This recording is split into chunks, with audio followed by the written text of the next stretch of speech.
Muita gente que é a favor dos Estados Unidos ou a favor da China ficam brigando na internet para ver quem venceria em uma guerra, sobretudo usando como fonte sites que trazem números absolutos dos dois países, ou então em discussões sem sentido de qual lado tem a melhor qualidade de equipamentos.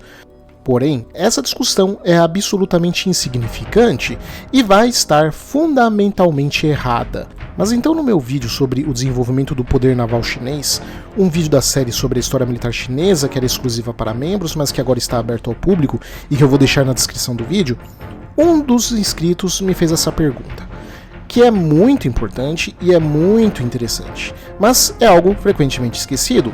Qual o peso da experiência em caso de guerra? Qual o peso do fator experiência? Será que as armas chinesas seriam tão boas a ponto de superar a falta de experiência em combate real? Ou será que a falta de experiência para os chineses seria algo que iria pesar muito em caso de um hipotético conflito? Porque todos sabemos que a experiência é um fator importante, mas a grande pergunta é, o quão importante ela é? Então vamos entender esse contexto no vídeo de hoje. Quem ganharia numa guerra entre China e Estados Unidos? E será que a falta de experiência chinesa e ampla experiência americana seria algo que iria definir o destino dessa guerra? Mas antes disso, não se esqueça de se inscrever no canal e de compartilhar o vídeo com todo mundo que você conhece para ajudar o canal a continuar crescendo. Seu apoio é muito importante. O meu nome é Leon Peta e esse é o canal Geopolítica Mundial.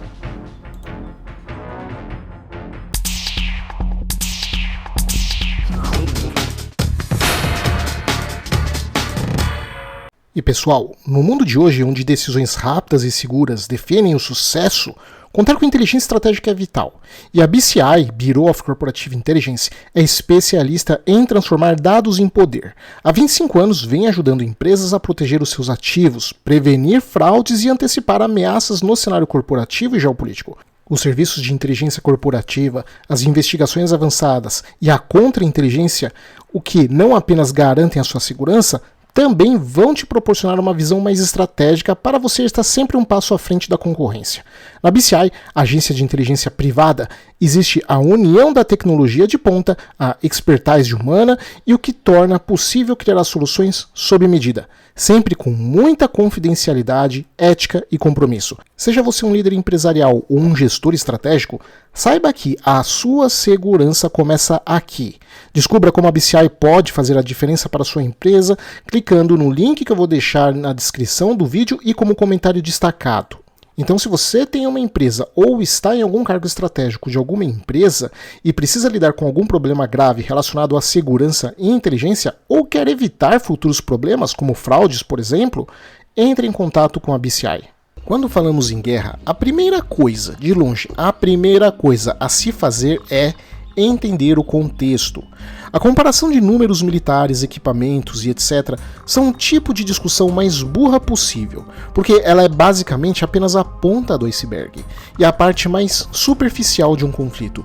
Por exemplo, ao falarmos de um conflito entre China e Estados Unidos, a questão que irá definir qualquer resultado é o contexto, e isso é o que 99% dos que se propõem a analisar um cenário ou analisar as chances nas guerras esquecem ou não sabem fazer. Quem vai atacar primeiro, os americanos ou os chineses? Isso é uma pergunta importante. Aonde vai ser travada essa guerra? Outra pergunta muito importante.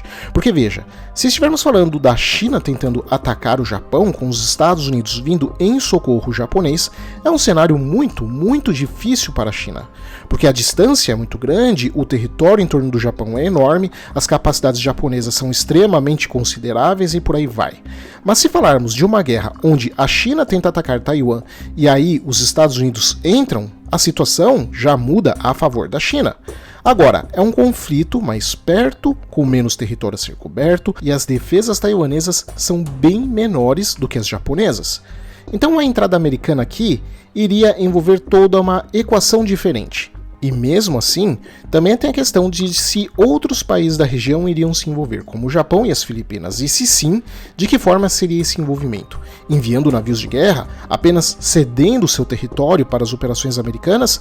Essas perguntas são todas muito importantes e afetam a condução do conflito. Então são perguntas que devem ser respondidas antes de qualquer análise. E mesmo essa configuração inicial pode mudar conforme o tempo avança na guerra. Países podem entrar e sair do conflito, mudando essa equação de novo. Parece óbvio e é óbvio, mas mesmo assim é algo ignorado. Mas então a questão-chave: os chineses estão em desvantagem com relação aos americanos devido à sua falta de experiência prática? Afinal, treino é treino e jogo é jogo. E para isso, depois de considerar o contexto, que é o mais importante, mas o mais ignorado, ainda temos que ver que tipo de experiência estamos falando aqui. Porque um problema muito comum em análises de guerra é partir do princípio de compará-las a atividades esportivas, onde todas as guerras seriam iguais, o que não é. Por isso, a primeira coisa a deixar claro é que existem diferentes tipos de guerra. E nesse sentido, temos basicamente dois tipos de conflito: conflitos assimétricos e conflitos simétricos. Nos conflitos assimétricos, estamos falando de uma guerra do Estado contra grupos irregulares ou insurgentes, como grupos terroristas ou crime organizado. Ou seja, a guerra ao terror ou a guerra às drogas, por exemplo. Nesse tipo de guerra, quem não prestar muita atenção vai entender que o Estado tem a aparente ampla vantagem de ter à sua disposição tanques de guerra, aviões, helicópteros, submarinos, mísseis, etc. Enquanto os insurgentes basicamente terão apenas as armas leves, explosivos e, em alguns casos, veículos de blindagem leve, o que até poderia indicar uma guerra fácil, mas não se engane, porque nesse contexto, a separação do combatente para a população civil é quase inexistente. Isso porque grupos insurgentes não usam uniforme, então se misturam por entre a população civil, não possuem uma estrutura grande e organizada, então a morte de seus líderes nem sempre resulta no fim do conflito. É um tipo de conflito onde aquele aparato pesado, em geral, pouco impressiona o inimigo. Insurgentes sabem que grandes bombardeiros invisíveis não serão o problema deles, que os porta-aviões ou mesmo os tanques pesados não vão ser usados. Então a força estatal precisa agir de forma rápida e mais precisa, o que requer equipamentos leves que se movem rapidamente e que possam ser empregados em quantidade maior. Por outro lado, em um conflito simétrico, envolve o que chamamos de guerra tradicional, ou seja, um país contra outro país. O sentido da simetria não deve ser lida no sentido de que ambos seriam iguais em termos de força militar, mas no sentido de que são politicamente equivalentes. Ambos são estados nacionais. O que quero dizer é, por mais forte que o país A seja, e por mais fraco que seja o país B, continuará sendo um conflito simétrico. Aqui ambos os lados usam combatentes uniformizados, organizados numa estrutura de comando, teoricamente vão possuir responsabilidades diferentes e por aí vai. Aqui, aquela demonstração de força bruta já é algo necessário, porque aqui o conflito irá ser de maior destruição e amplitude. É claro que muitas vezes isso é mais confuso, com muitos casos um conflito inicialmente simétrico acaba se tornando assimétrico, a menos que você diga que são dois conflitos diferentes, como no caso da guerra no Iraque, onde os americanos inicialmente lutaram contra as forças do Estado iraquiano por cerca de 2 meses, e depois, nos 10 anos seguintes, contra os insurgentes. Então poderia ser motivo de debate se foi o mesmo conflito que mudou de configuração ou se foram conflitos diferentes, já que se tratavam de inimigos diferentes em escalas diferentes. Mas de qualquer forma, essa não é a nossa discussão hoje. Mas então temos os dois tipos de conflito, simétrico e assimétrico. Mas ainda também há mais do que isso, porque em termos de conflito simétrico há alguns detalhes, como o nível de base de apoio militar que o país tem. Nesse sentido, a última vez que a China travou uma guerra, seja simétrica ou assimétrica, foi em 1979 contra o Vietnã, que foi uma guerra simétrica.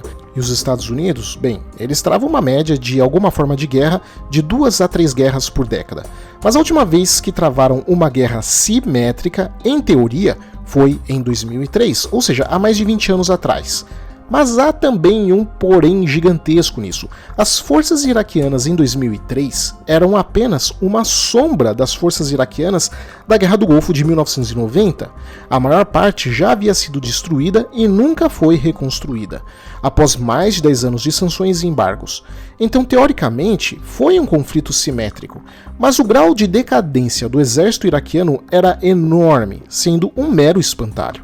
Não à toa, a maior parte das forças iraquianas preferiram se render para esperar o fim do governo iraquiano para então recorrer à insurgência guerrilheira. Por isso, na prática, foi um conflito assimétrico. Mas então poderíamos falar da intervenção da OTAN em 1999 na Iugoslávia, ou então na Líbia em 2011. Mas nos dois casos foram intervenções sem o emprego de tropas em terra, apenas com bombardeiros aéreos, então não se qualificariam também nesse quesito. O que poderíamos falar de fato de guerra simétrica por parte dos Estados Unidos teria sido a Guerra do Golfo em 1990, onde eles derrotaram os iraquianos no Kuwait e não arriscaram entrar no Iraque. Esse foi um conflito amplo e aberto que realmente entra na categoria de guerra simétrica. Mas veja, estamos falando de 1990, ou 34 anos atrás. Ou seja, praticamente apenas 10 anos a mais que o último conflito simétrico chinês. Então não é possível afirmar que os americanos tenham realmente alguma experiência a mais que os chineses nessa situação, nesse tipo de conflito, já que estamos a mais de 3 décadas de diferença, décadas essas que envolveram mudanças enormes nas guerras com novas tecnologias. Só que ainda temos também um outro porém, que é se esse país é importador do seu equipamento militar ou se ele produz os seus próprios equipamentos militares. E nem sempre são respostas absolutas, porque temos no meio disso os países que compram seus equipamentos militares, mas também produzem os seus. Então a questão é de quanto e não de qual. Porque na guerra do Iraque, por exemplo, os iraquianos eram totalmente importadores. E isso importa, na verdade isso importa muito, porque isso significa que cada navio, cada tanque, cada blindado, cada bala disparada, cada avião destruído não será reposto durante o andar da guerra. Cada munição de alta tecnologia como mísseis terra-ar para se defender de ataques aéreos, cada vez que forem usados, não serão repostos.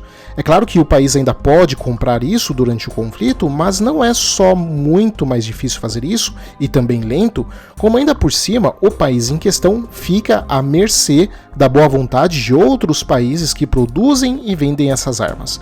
O que no caso iraquiano não aconteceu.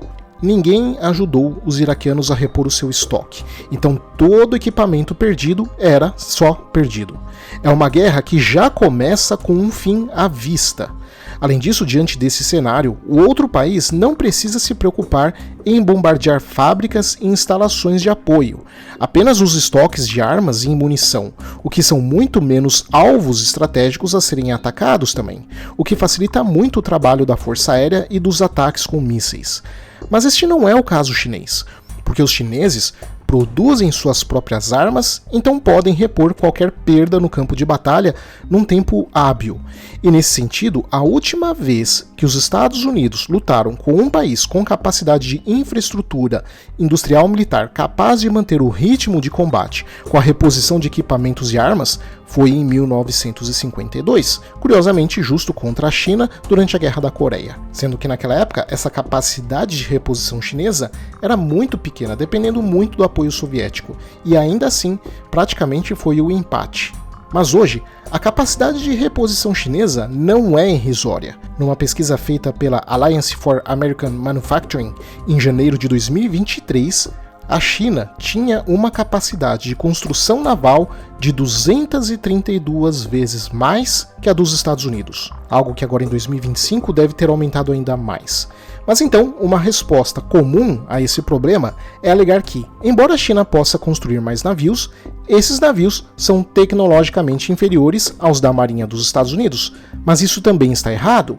Os navios de guerra chineses estão cada vez mais proficientes tecnologicamente, e eles são projetados com a intenção específica de superar os navios de guerra dos Estados Unidos com poder de fogo superior. E em termos de tecnologia, a Bloomberg Economics analisou a indústria tecnológica da China até 2030, mostrando um gráfico fascinante com 13 tecnologias-chave do futuro. A China alcançou uma posição de liderança global em 5 delas e está avançando rapidamente nas outras 7. O círculo interno representa a posição da China em 2015, quando os 7 pontos vermelhos indicavam que o país estava atrás dos Estados Unidos em 7 grandes indústrias. O segundo círculo mostra o progresso até 2024, onde não há mais pontos vermelhos. O terceiro e último círculo projeta onde a China estará em 2030. Novamente, 100 indústrias que ficariam atrás dos Estados Unidos. Além do que, a guerra da Ucrânia, que alienou a China e a Rússia do Ocidente, acabou enviando os dois países numa relação muito profunda. Moscou anunciou que começará a compartilhar com a China as especificações para sistemas avançados de propulsão submarina que governos russos anteriores se recusavam a compartilhar com Pequim. Essas capacidades, combinadas com a impressionante capacidade de fabricação da China, significam uma mudança muito drástica no equilíbrio do Pacífico. Ou seja, tecnicamente, para um adversário do nível chinês, os americanos não possuem experiência há mais de 70 anos. Então, o fator experiência para esse tipo de contexto acaba não se aplicando. E mesmo naquele caso, os americanos e os seus aliados apenas lutaram contra os chineses na Península Coreana, não atacando o território chinês. Porque se falarmos de uma campanha militar aberta e ampla que envolva o ataque também contra tais alvos estratégicos dentro do país, ou seja, instalações que produzem armas e equipamentos, alvos estratégicos de infraestrutura e instalações de pesquisa e desenvolvimento que envolvem um planejamento muito maior e mais amplo, porque são muito mais difíceis, então estamos falando de um tipo de conflito que os americanos só lutaram na Segunda Guerra Mundial, que acabou em 1945, ou seja, há 80 anos. Então não é como se a experiência americana, nesse sentido, fosse muito maior do que a chinesa, porque para esse tipo de cenário, sua experiência é tão limitada quanto a chinesa. Mas não acaba aqui ainda, porque se estamos falando de um conflito na Ásia, estamos falando de um cenário que irá envolver, acima de tudo, a guerra naval. E aqui, a última vez que os americanos travaram uma grande guerra naval com um país de marinha minimamente equivalente a deles, também foi em 1945, e contra o Império do Japão. Desde então, nunca mais se envolveram em guerras navais grandes. Ou seja, a experiência militar americana, se olhada com detalhes, não é um fator de vantagem de fato, já que, considerando o contexto, é uma situação similar ao dos chineses. Nenhum dos dois tem esse tipo de experiência há muitas décadas, basicamente se limitando os dois lados a exercícios, treinamentos e simulações. Mas o mais importante é o que estamos vendo agora na guerra da Ucrânia, o efeito devastador de novas tecnologias que estão sendo empregadas em escala maior, como drones, equipamentos de visão térmica, mísseis hipersônicos e por aí vai, com ambos os lados tendo algum equilíbrio ou paridade mínima de forças, que é aquilo que podemos falar da verdadeira guerra do século XXI. E nesse sentido, nem Estados Unidos e nem a China nunca lutaram nesse tipo de cenário. Na verdade, ninguém, exceto os próprios ucranianos e os russos, que são os únicos que detêm experiência ampla nesse cenário de campo de batalha real do século XXI. É claro que temos mercenários e voluntários ao lado da Ucrânia, que posteriormente podem compartilhar as suas experiências, mas também temos chineses do lado russo. E aqui devemos tomar muito cuidado com os diferentes tipos de experiência, porque uma coisa é a experiência do indivíduo combatente, e a outra é a experiência institucional, que são escalas diferentes e pesam em níveis diferentes nos conflitos. Mas em termos de experiência de indivíduos em combate, será que isso seria um fator muito efetivo? Porque, diferente do imaginário popular, nem todos os membros do serviço nas Forças Armadas dos Estados Unidos serviram em combate. Na verdade, menos de 15% dos alistados já viram combate ou foram designados para uma função de combate. E traçar uma métrica que mostre o quanto a experiência resulta em efetividade em combate e menos mortalidade é algo muito subjetivo e, tal como a guerra, também vai envolver muito contexto. O que melhor temos que pode dar algum amparo nesse sentido foram alguns estudos feitos pelo US Naval Institute, onde uma matriz foi construída com linhas para engajamentos individuais e colunas para identificar variadas informações dos campos de batalha. As baixas foram registradas e fatores causais de baixas de forças próprias, fatores de sobrevivência e mais outras coisas foram incluídas num total de 88 campos de dados. Os casos variaram de 1966 a 2009 e incluem engajamentos extraídos da experiência do Exército dos Estados Unidos, do Corpo de Fuzileiros Navais e também das unidades soviéticas durante a Guerra da União Soviética contra o Afeganistão nos anos 80. Os resultados indicaram que militares que sobreviveram aos primeiros 100 dias de implantação têm maior probabilidade de sobrevivência em combates seguintes, sugerindo que a experiência adquirida nesse período crítico melhora a eficácia e a resiliência dos combatentes, o que foi reforçado por um outro estudo feito pela DARPA, que identificou que quase 40% das fatalidades ocorrem nos 3 primeiros meses de implantação, ou seja, nos 100 primeiros dias. No estudo, fica constatado que as relações entre experiência anterior em combate, taxa de sobrevivência e classificações de resultado de missão melhoram drasticamente durante o 4º combate das unidades, enquanto a taxa de sobrevivência melhora durante o 5º combate. Mas a partir daí temos uma relativa estagnação, ou seja, seria possível especular que a experiência de combatentes tem um salto nos primeiros 100 dias e caso ele passe por essa marca, a taxa não irá mais crescer tão rápido e irá desacelerar continuamente. Logo, é como afirmar que a diferença da eficiência de um combatente ou grupo de combatentes com experiência acima de 100 dias será vastamente maior e mais efetiva do que a dos combatentes sem nenhuma experiência anterior. Porém, a diferença na efetividade entre esses combatentes que estão acima de 100 dias não será tão menor do que a de combatentes que tenham algo como 1 ou 2 anos de experiência. E muito provavelmente, embora não há indicações disso, mas muito provavelmente a diferença da efetividade entre esses combatentes com 1 ou 2 anos será ainda menor do que a de combatentes que tenham 4 ou 5 anos, ou 10 ou 15 anos e por aí vai. Ou seja, não é como um jogo de videogame onde a experiência vai sempre se avolumando e deixando o personagem cada vez mais letal e mais difícil de morrer. Na vida real, quanto mais desaceleramos e possivelmente há algum limite. Isso se dá também porque há um outro fenômeno envolvido nisso, que é a questão psicológica nos combatentes excessivamente expostos ao combate. Aspectos como o transtorno pós-traumático e outros, que começam então a pesar sobre a eficiência desse combatente. Um estudo de uma pesquisa israelense em 2003 mostrou que, embora os heróis de guerra condecorados relatassem maior exposição a estresses de combate, eles apresentaram melhor desempenho durante a guerra e melhor saúde psicológica no longo prazo em comparação com aqueles que sofreram reações de estresse em combate. No entanto, a exposição prolongada ao combate foi associada a sintomas de transtorno de estresse pós-traumático e outros problemas de saúde mental. Já um estudo na Military Medicine analisou o impacto do desdobramento e da exposição ao combate na saúde física dos militares. Os resultados mostraram que condições como asma, cefaleia, perda auditiva e dor estavam associadas à exposição ao combate, sugerindo que a exposição prolongada pode levar a problemas de saúde física que, por consequência, afetam a eficácia desses combatentes.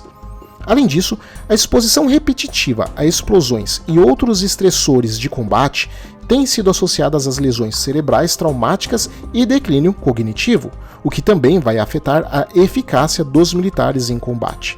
Ou seja, há um pico na efetividade que a experiência em combate pode fazer diferença em caso de guerra, onde nos 100 primeiros dias os combatentes são menos efetivos e mais dispostos a morrer, enquanto que após isso sua mortalidade cai e a sua efetividade aumenta por um tempo, até que então sua efetividade volta a cair e a sua chance de mortalidade volta a subir devido aos efeitos físicos e mentais.